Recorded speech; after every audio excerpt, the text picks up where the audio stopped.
Sunday we introduced our Giving Sunday and our giving campaign for 2025, because once a year we ask everybody to prayerfully consider their gift to church, and this year we've introduced a particular campaign for your giving where you can give in a restricted way towards our work amongst kids and young people.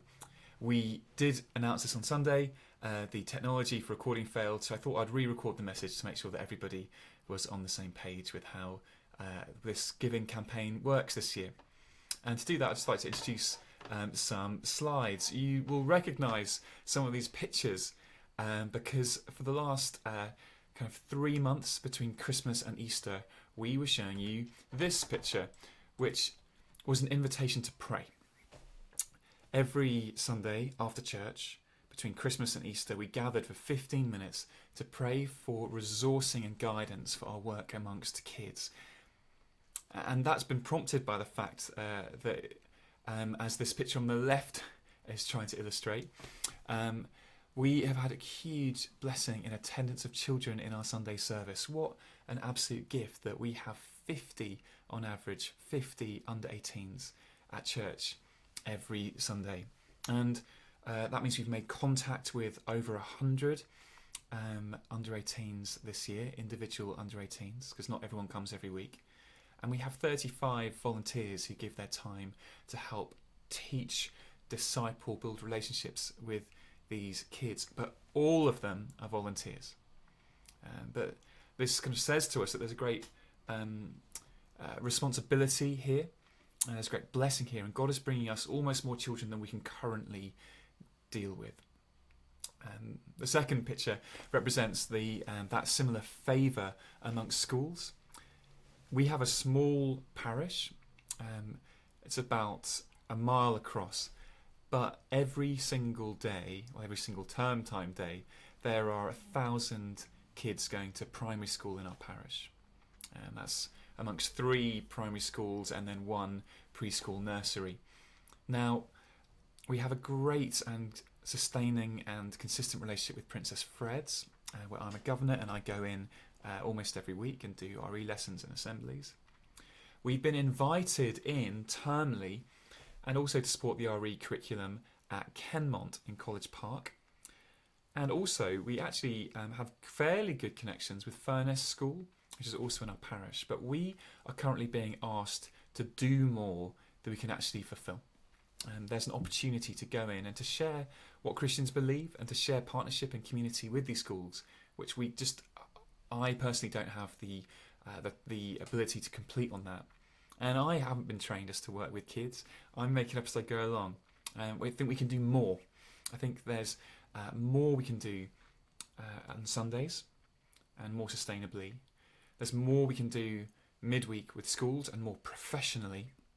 But also there's more that we can address in our community and its needs.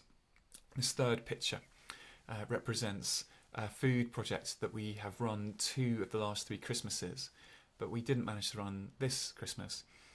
It's a food project for Christmas called Love Christmas, because we know that in Harleston and Kensal Rise there are 2,000 students who are on free school meals. And that means that there are 2,000 students that in the holiday time the government has determined, the council has determined that the family cannot afford to sustainably feed their kids. But also that can be very isolating.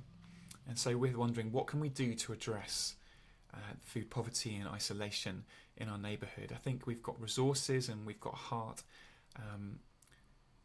We also know that we have a very wildly successful parents and toddlers group that addresses some of the social isolation issues. But we, as a PCC, think there's more we can do here.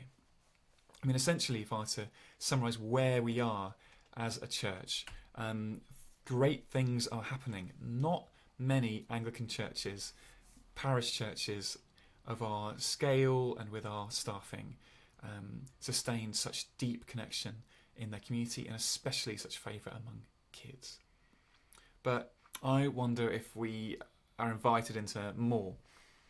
And so here's the question that I've been wrestling with and that the PCC has been asking, what would it take for every child in our parish to hear that Jesus loves them and for no child to go hungry by, let's say, 2030, 5 years? Are we as a parish church in a position to be able to do something towards this, to connect with the schools and to present the truth as we have found it, not to force it upon anyone, but to invite everybody, but not just to address spiritual hunger, but practical hunger? Can we actually make a meaningful difference in the holidays, and can we build up over the next 5 years or so? I think this is our arena, this is our issue, this is something that we can do.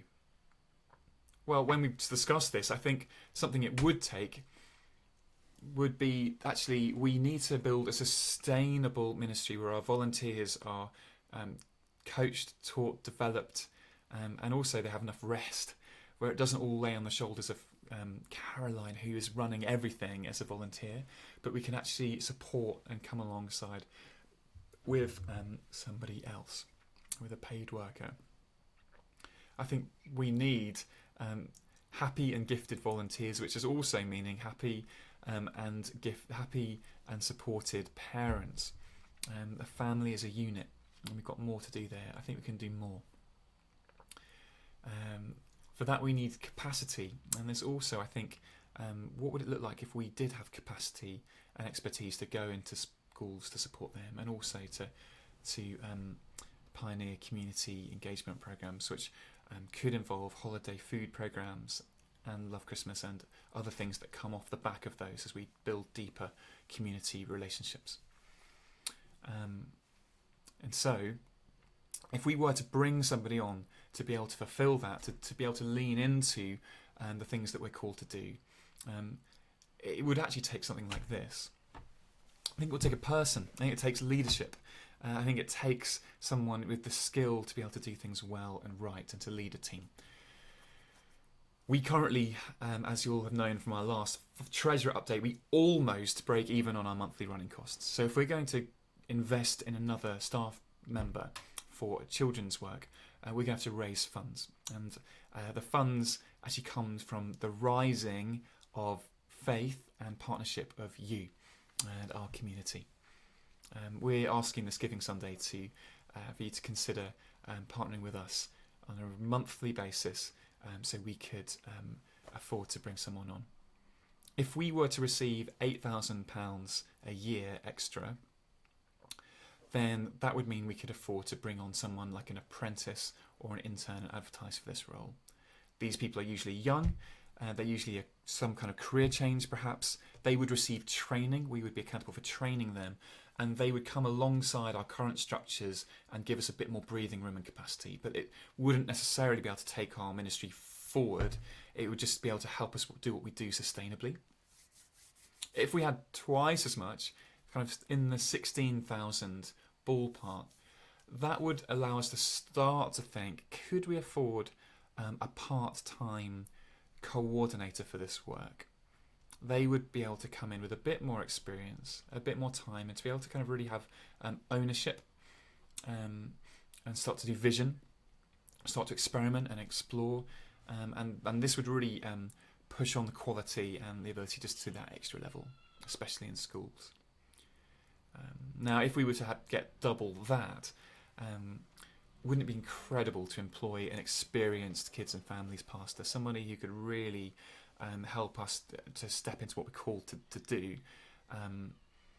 And this might be something we have to do in a number of stages, or something that someone could build up from apprentice to part-time to full-time over the years ahead.